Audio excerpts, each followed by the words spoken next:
Hello, everyone watching. I'm here with the wonderful Jordin Silver. Again, thank you so much for wanting to interview. Of course. It's so awesome to finally face to face meet you, and I'm sure as soon as I go back to Kansas City, we're gonna collaborate on so many things. Absolutely. Do I look like I sound? Because that's what the people get in radio all the time. Oh, absolutely. They do not look like what they sound.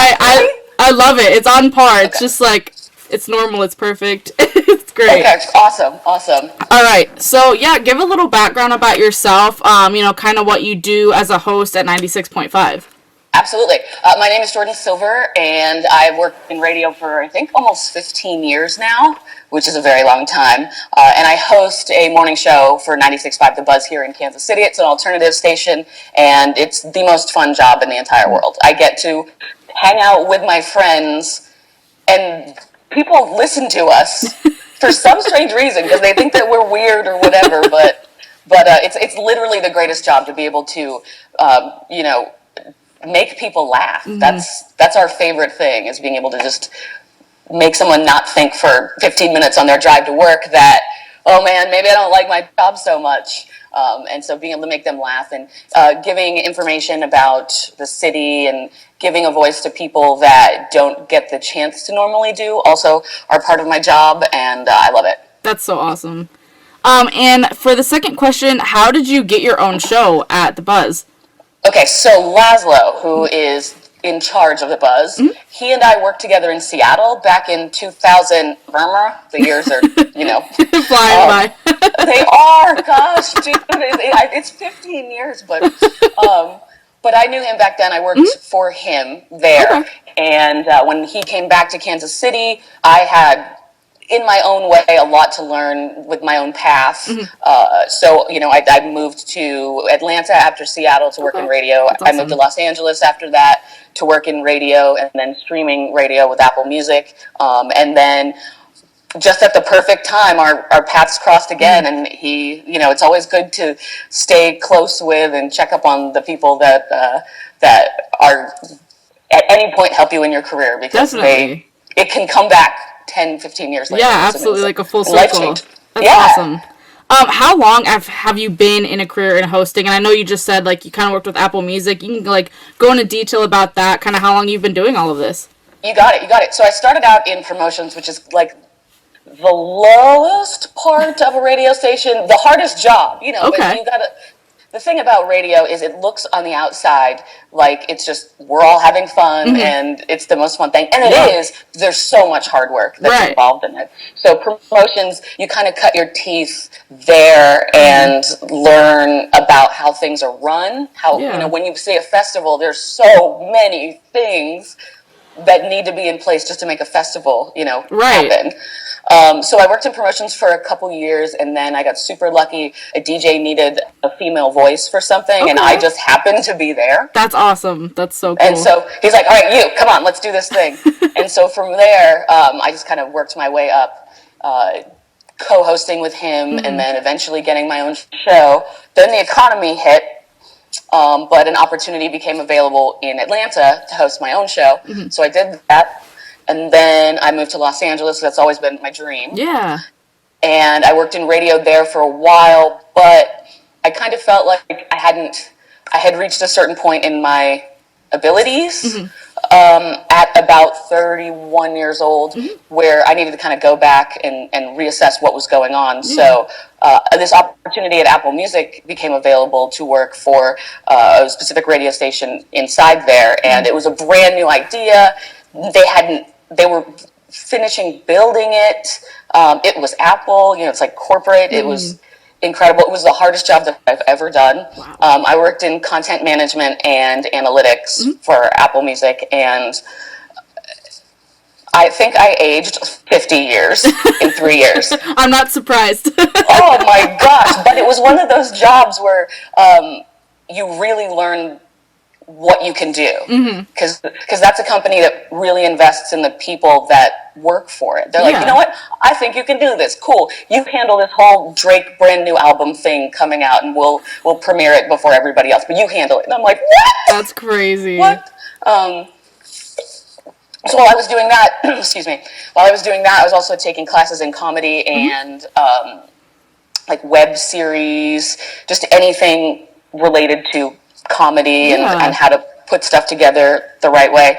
And I just happened to be in some classes learning stuff, and then that's when Laszlo got a hold of me. So then I came here to Kansas City and just basically kind of started from the very beginning. I grabbed some people that I had good vibes with, and we just built a show together as much as possible. And, you know, it's a growing experience every single day, but it's also the greatest experience. That's awesome. Kind of a side note, because of course, me personally being a filmmaker, like, I would love to go to LA, but I've heard a lot of, like, stigma. You know, you're there for a few months thinking it's, like, the big city dream, and then you kind of want to go back home. Is that kind of how you felt, or, you know, kind of wanting to go to, like, a, you know, more secluded area, I guess, not be in the big city life?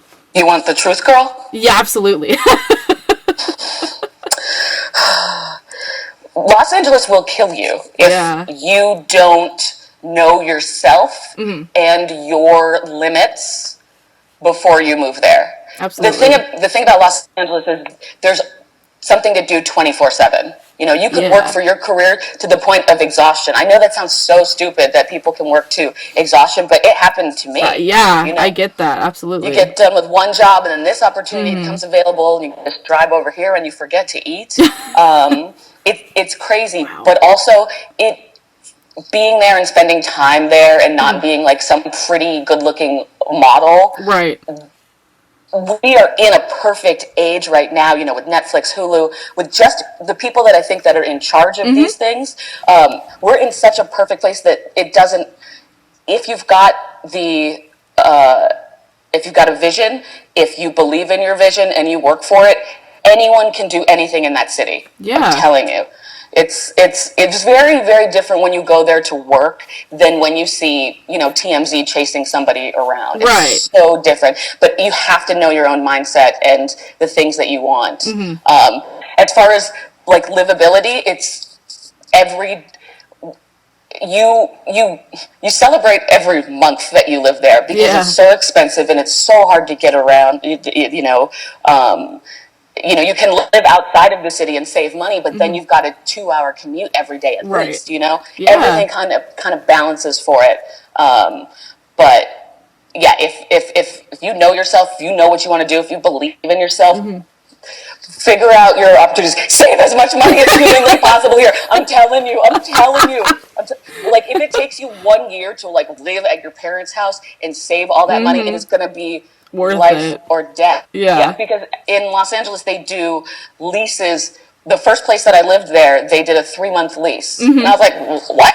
Right? 3 months? Like, why?" And they're like, "We'll see if you can even live here for more than 3 months." And that's the case. People go, they live there for a little bit of time to see how hard it is, and they leave. So, yeah, if you do decide to go, I've got a million things that I can help you with, and that's awesome. You know, chat with you about, and but also. The great thing about something that we're learning with COVID as well is how much stuff you can do where you are as well. Yeah. So you don't technically have to be out there. It doesn't feel like that anymore. Right. But it is, at least when I was there, a great opportunity to meet people that help out. And kind of network. Absolutely. It's like, that's the truth. That is. Everybody. You don't know who you're swimming next to at the pool. Yeah. You know? It could be like the person that runs Paramount. You never know. It's great. Absolutely. So, you know, besides working, of course, like there is play involved. So, like, what do you do as hobbies and for fun, you know, kind of to get your mind off everything? I love scooting. That is so much fun. That's awesome. I don't know. I've always wanted a motorcycle. Yeah. But I don't think that I'm responsible enough for one. So, I get that, yeah. So, like, the freeing feel of scooting around and just, you know, hanging out in this city and meeting people from this city. What I do for a job, I take it as seriously as it's a lifestyle change, especially with the crazy schedule of getting up at 3 o'clock in the morning. Yeah. So I'm pretty much on 24/7. I love to go around and, you know, meet people and have great conversations, learn from different demographics, their feelings and what they're going through here in Kansas City, so I can use it to do my stuff. But I also, I just recently got into it's so DJing. Okay, yeah, So like I'm a radio DJ, which is very different. You Right. have to know how to be like a wicked DJ to do that. But yeah. I do that. I like to swim at pools. It's super fun. Yeah, Take in anything local that's going on. This is a great city. definitely. This is a great city. I agree. So obviously this interview is primarily based on like your opinions about women and women in the media. So how do you believe women are primarily portrayed in media, especially social media? I think that it has improved for a bit. Yeah, I agree.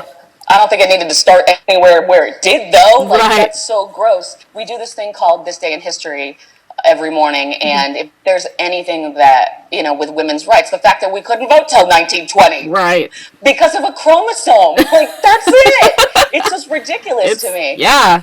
I do believe, though, like the media now, especially social media, it's, to me, I personally feel like it's a case-by-case situation. Yeah. And the media is all about clicks and likes and shares and all that. So, they'll take any kind of situation and change it into a salacious headline just to be able to get those things. So as far as being portrayed as a whole, obviously we could be so much more improved with everything, but that just is not the people that I think personally are in charge of the media right now. Yeah. Yeah, good Sense. answer. What do you think about that? Can I ask you that? Yeah, of course. Okay. I think the same. It's definitely like improved. But I still think I actually have a podcast with my best friend and we just talked about this, how likes and follows are still such a big thing, especially for women.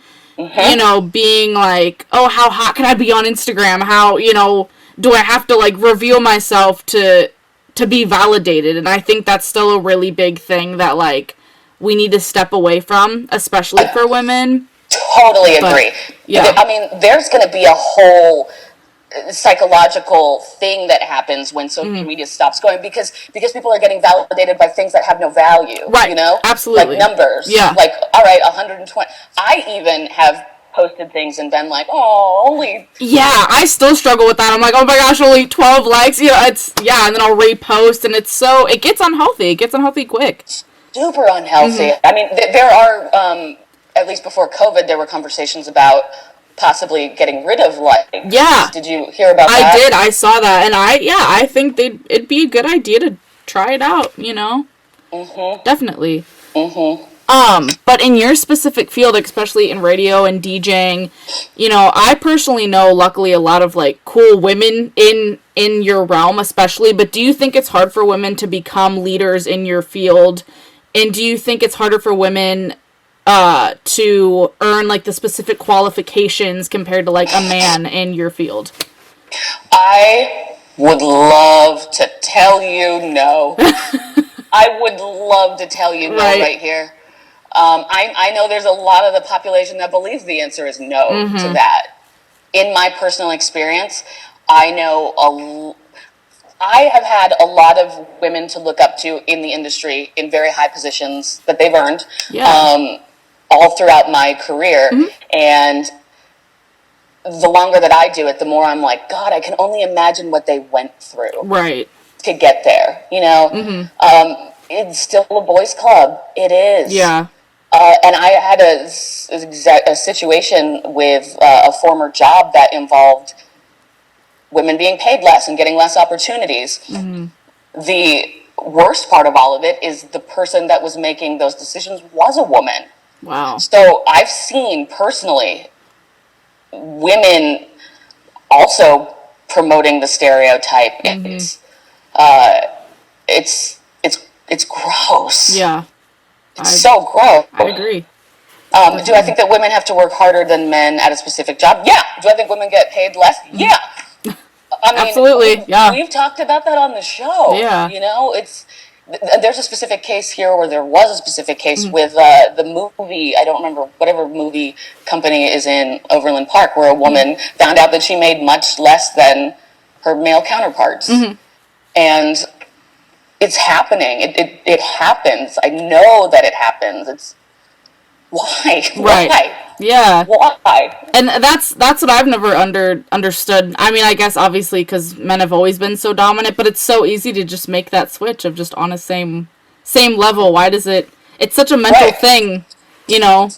Right. I've watched a TED Talk once that suggested that people be more transparent about what they make money-wise, just to even the field. I believe that there's nothing illegal about that. At least the TED Talk that I was watching. I don't know about states, but I really don't think there is. There's just kind of a stigma from the people above that are like, don't talk about how much you make. And then, I mean, for me, I started something with someone, and I brought someone in to be my assistant. I was not the one that picked how much money they made, and I found out later that they made more than me.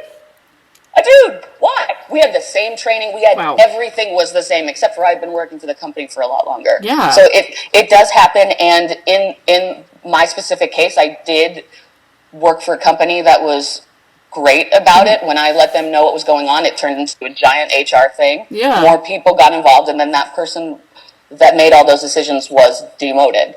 Wow. So you do have to trust that you're with a company that you can trust that with cares things like that. But yeah, it does happen, and women do have to work harder. Maybe not in every situation. Again, everything's a case by case situation. But why? Yeah. Why? I agree. You go into the why with people, and they're like, I don't know, women can have babies. And it's like, where's that line? Why does it exist? One now, my paperwork costs less than yours when I turn it into the boss. Yep. That's good answer to that. Oh, thank you very much. Thank you very much. Of course. She's like, here's my Oscar, here's my Grammy. Dude. So it makes me so mad. I get it. I totally get it. Yeah. I'm just glad that you're out there knowing that this stuff is still happening and that you're taking care of it. I appreciate that. And we just keep talking about it. That's eventually we're going to get there. Absolutely. Yeah. But continuing on, what's your favorite part about your job and what's your least favorite part about your job, if you do have anything? Oh, yeah. I've been doing it long enough to know the answer. Right, yeah. My absolute favorite part of my job is making people laugh. I mean, making people laugh is a part of therapy. You know, in all the comedy that I've studied, they say humor is pain. You know, you switch the things around, and when I hear that someone absolutely hates their job, because I've been there before, when I hear someone absolutely in the morning gets up, hates getting up that early, but just turns us on, and we're silly enough for 15 minutes for them on their drive to work to think, maybe I'll make it this day through this day. That to me is just like all I want. I have goosebumps right now. You probably can't see it. Just the thought of being able to make people laugh and get them through their day. And least favorite part, I put ignorant criticism and keyboard warriors. Those are, when you work in entertainment, criticism is important. You do have to listen to it because it is the audience. Absolutely. I believe, we do a product that is for someone else, and if, we're doing something that annoys a lot of people, then we cut it out. Yeah. As far as criticism for how the show goes, I'll take it, I'll look at it, I'll see if we can do things differently. You kind of have to have a special, thick skin when it comes to that. But when it's like, all you do on the radio is talk about being gay and just the ignorant stuff. Then, and the keyboard warriors these days, which probably leads into your conversation you had on your podcast about like comments and social media and stuff. It's just think before that's a person's feelings. Yeah. You know? Absolutely. And like when I post something, even on my Facebook, I posted something about like, ICE and people protesting. I was like, you know what? Say what you have to say, but I'm not going to respond to any negative comments. This is my opinion. Like, I'm entitled to it. You're entitled to yours. But if you're going to be negative, that just shows how entitled you are, Like, if you're going to complain, obviously, there's an underlying problem, And you know what? That is 99% of the time the case. Yeah.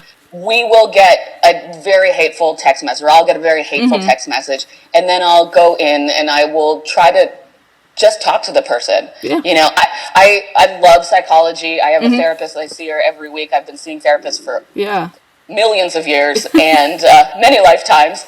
And so just kind of breaking down that little wall of why this person is, you know, feeling this way that's kind of the basis of our show that we try to do is all right, this conversation sucks. There's this opinion. How I think all of our hearts are probably in the right place. We just got to talk our way through it. And I don't know how many times I've taken awful, like hate-filled, ignorant criticism, and then the person's like, you know what? I am sorry. You know, I'm having a bad day. I never thought of it this way. That's usually how it goes. Absolutely. Right. But I mean, it's not everybody's job to sit there and teach everyone, go through this with everyone as well. So I completely understand, you know, like you were like, I'm going to back off. Yeah.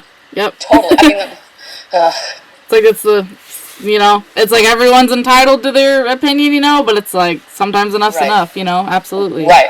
Especially with how people are feeling right now with the COVID thing. Right. Oh, yeah. Everyone's just like, it's a whole nother story. and set of questions. Yeah, right. So one of the other questions I had, why do you think it's important for women specifically to have a voice in the media with any topic that they're talking about? I just think that it's crazy that we didn't. Right. For so long. Watching old movies and stuff makes me crazy that, you know, we didn't have the right to vote, and we didn't have, you know, we had to have women in the 60s, you know, fighting for us to be able to have a voice. I think that it's important for women to have a voice in the media just to create a balanced sample of how people are feeling. Yeah. You know? And the things that are important to them. I also think it's important to have people of color. I think it's also important to have different races, you know. To me, in a perfect world, we take all of those things and all those ways that we're feeling, meld them together so that everybody can, you know, agree on something and then live that way, which is not happening in the real world. But I think it's because it's very important because the demographic needs to be represented. I mean, just the way that we feel about certain things, men, you know, would never understand, and vice versa. Yeah. As well, it's great to sit there and listen to somebody tell us how you think about this or what you feel about this. And, absolutely. Who are some of the women that inspire you the most throughout your life? I wonder if you can guess one. I don't know. Okay. I love Taylor Swift. Really? That's awesome. I would suspect that though. Yeah. I am the biggest Taylor Swift fan, and people think that it's just a like a shallow level of thing, but no. What she has done in the music industry, what she represents as a person, I personally sometimes I'll think, what would she do in this situation? You know, I think that she's been someone that has in criticism and didn't retaliate, but made herself better and learned from it. I think that she's an incredible leader. I think that people are starting to learn that now with the things that she's putting on Netflix when she's becoming more of a personality. Also, Hillary Clinton. Talk about getting knocked down and, you know, besides all the political stuff, talk about getting knocked down and just standing back up, knocked down.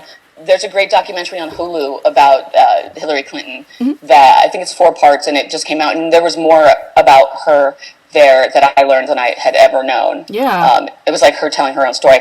And also, I know this is going to be a weird one, but Margaret Mitchell, she wrote Gone with the Wind, which is a horrible book in our day and time now. But her story is so interesting. She was just basically told that she was in a class, like a writing class, and her teacher told her that she was the worst writer that he had ever seen, and then she's like, you know what, forget you, and goes and writes one book, and it's Gone with the Wind, which is known as one of like the greatest books of all time.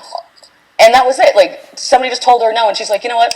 I know I can do this. I'm gonna do it. So, besides all the stigma with Gone with the Wind, which is not a book or movie that has aged well at all. Just the determination of her as a woman being told this, and then her being like, I'm just gonna go ahead and write the greatest novel ever written. Yeah. So. Right. Good answers. What are some of yours? Man, honestly, I don't even know where to begin. Man, honestly, I feel like Pink is a good one. She's like super, like, she's just a badass. Like, she's so cool. You know, she's maintained kind of her, there were so many stigmas around her, you know, like having short hair and being muscular, and she's just so beautiful and outspoken. One obviously major, like, my all-time queen of everything is Lady Gaga. I mean, that kind of goes without saying. Yeah, like, she's the most inspiring woman I've ever seen, obviously, in every way possible. She is at Apple Music. She is very good friends with Jimmy Iovine, who runs Apple Music. So we saw her a lot there. But we couldn't go up and talk to her, obviously. But just talk about, like, a true artist. Born, could never work a job like we would. She was born to do what she does and be like a leader. And she was like definitely like a huge reason why, like, I came out and why I was so, like, I was advocating to come out. You know, I wasn't so scared because she was so, like, she was so there. She was like, I'm here, I'm this, I'm that, I'm gonna keep doing what I'm doing. And, like, she's my top inspiration of everything ever. I love that. And I think that's great. Even people do take this weird angle, and they did it with Taylor Swift with the "You Need to Calm Down" stuff, where you're straight. Why are you taking, like, advocating? Yeah, and I'm like, Lady Gaga, maybe she's probably a mess around woman, who knows? But the biggest influence in the world, especially, you know, for many, many, many years, to be able to use her platform for something that wasn't self-serving. It's just, it's so incredible. And I'm so thankful to all of the people that do that every time. I wish I had the power that she had. She's a powerhouse. I respect it 100%. Oh, man. And she's just going to keep reinventing. It's like, that woman's going to be 90 years old and we're still going to her concerts. You know it. It's like Cher too. Like, it's like she's still kicking it. We're still going. Like, absolutely. Oh my gosh. Well, of course, we have to kind of talk about COVID-19 because it's so prominent right now, which is what is COVID-19? Right, what is that? We don't, what's quarantine? So of course, like, I'm sure radio stations, you know, besides like iHeartRadio and Apple Music, like, there's a lot of smaller radio stations, especially in Kansas City. So how is the Buzz kind of handling it, and how are you handling it personally? As far as the company, there have unfortunately been a lot of people laid off. The money in radio is in advertising, and the last thing that businesses are thinking about right now is, let me advertise. They're like, can I even reopen my doors? Right, and we, thankfully, the Buzz is run from Entercom, which is a much larger company that has money saved. They unfortunately had to make some polls, but as far as how small business, how we're handling it, we're following all the guidelines, of course. You cannot not practice what you preach. It's very important. We can only have, 10 people in the building at the same time, so schedules have changed. As far as availability, like, there's wipes everywhere, there's hand. The Buzz has never been cleaner. Thank God. Right, yeah. If I didn't know that it did not, that COVID-19 did not originate here, well, if I didn't know that it would have originated all the way over on the other side of the world, then I would think that it originated in the Buzz studio. It's just gross. So gross. But we, as the Buzz, try to use our platform to keep telling people to stay healthy, to keep them on top of the news, on to do whatever we possibly can, and use our reach, which is basically what we have, to help people through this. Okay, yeah, that's all you can do, really. And in general, it's so hard. How do you think small businesses, like all over the world, how do you think they're gonna handle everything? Especially at the Buzz. Like, how do you think you guys are gonna overcome any obstacle, even if it's a minor obstacle, after this? Out of all the questions, this is the one that I have nothing for. Mm-hmm. And when COVID, when it really became a thing, and we were still doing the full show, we do it scaled down now because of the number of people that can be in this building at the same time. I remember we hit the microphones, and I was just like, nobody say anything for like a second or two. And so, the first thing that we did, we hit the microphones, and there was just silence on the radio. And someone was like, Jordin, we're on the radio, you gotta talk. Yeah. And I was like, I don't know what to say. Yeah, literally. I'm not an expert. I'm definitely not smart enough to be a scientist. Who's got the right information? Who doesn't have the right information? How do you think small businesses are going to handle everything after the virus is over?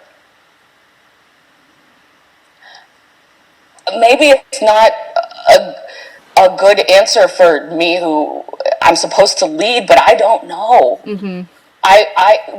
With COVID, I personally am taking it day by day. Mm-hmm. And so, if something comes out that's amazing 2 days from now that can help them, I'd advise it. But I'm at a loss. We've never had anything to compare this to. Yeah, absolutely. Yeah, that's understandable. So I wish I had an answer. I hope that everything gets back to where it is, and we'll use our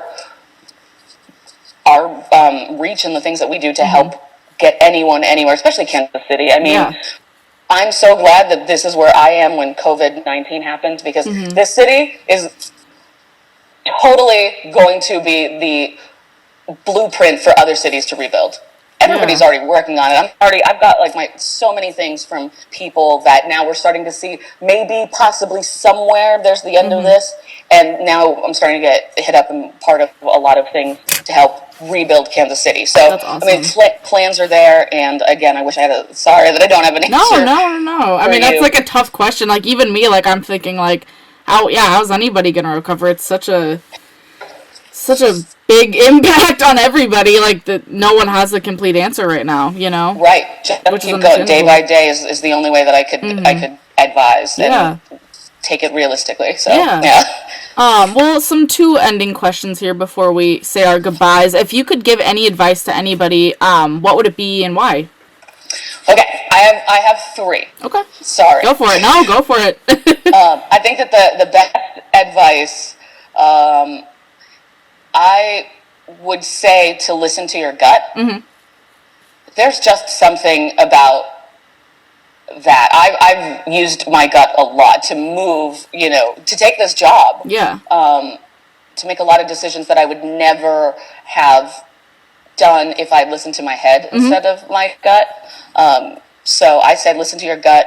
Also, with things that you love and things that you want to do, don't give up. Yeah. Don't give up. There are so many stories of famous actors or musicians and stuff that, they were told no, and then they're like, you know what, I'm going to give up. Wait, I'm going to go do this one more thing. Mm-hmm. Your whole life could change just by going to do it one more time, or going back to the drawing board and rethinking it one more time. Mm-hmm. And I really do think that for a lot of people, the ability to do anything is available. And if you do, just believe in yourself. Mm-hmm. Don't give up.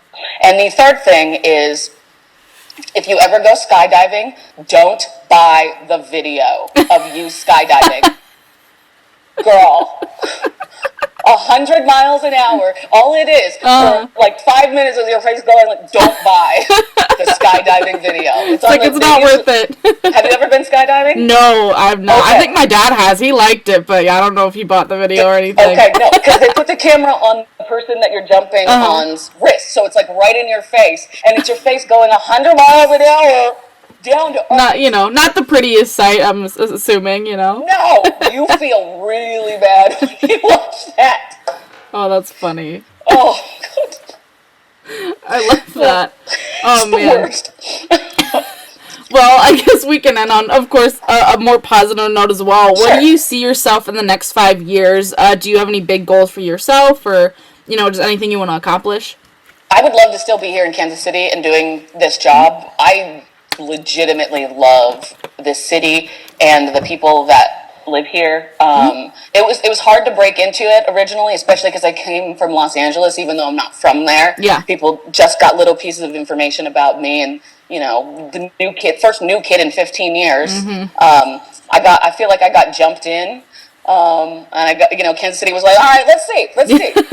Can you hang with us? Because this city is awesome. And we just won the Super Bowl. Which was, our team's about to win the Super Bowl. Oh, yeah. But we don't know if you're going to stay here or not. And now, now that I've made my way, I've shown that I do want to be here. And I don't want to go anywhere else. I want to do exactly what I'm doing. That's cool. And just, spread the word, make people laugh, and stay in Kansas City. Good, sweet, that's awesome. Yeah. What about you? What's your 5-year plan? Man, I know that's a hard one. I know, yeah. Obviously, complete college. Possibly going to grad school. For marketing, I was just gonna do it as like a minor, but I think going.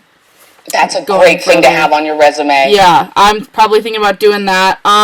As like living wise, I don't know. I mean, right now, of course, I'm back in St. Louis because of COVID, but like, I don't know.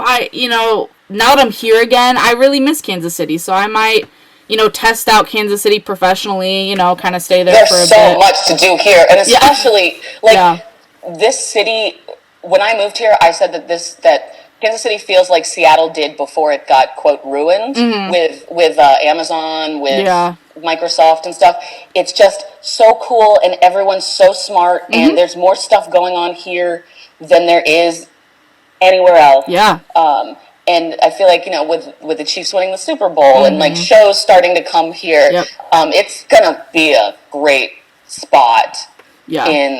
It's making its way to be a great spot. So I mean, it feels like everything is also going on here at the same time too. Yeah, excelling with film is like something I'd obviously want to do, and like the more concerts I've been doing, because like I do concert photography all the time, like I love it. It's something I've always wanted to do, and now that I'm like literally in it right now, I'm like, I want to keep doing it, but I want to go professional. Like I want to tour with somebody, or be with a major company like Live Nation or something. Like that'd be so cool. Like absolutely. Well, I mean, I'm sure you know the steps to get to that, but let us help in any way.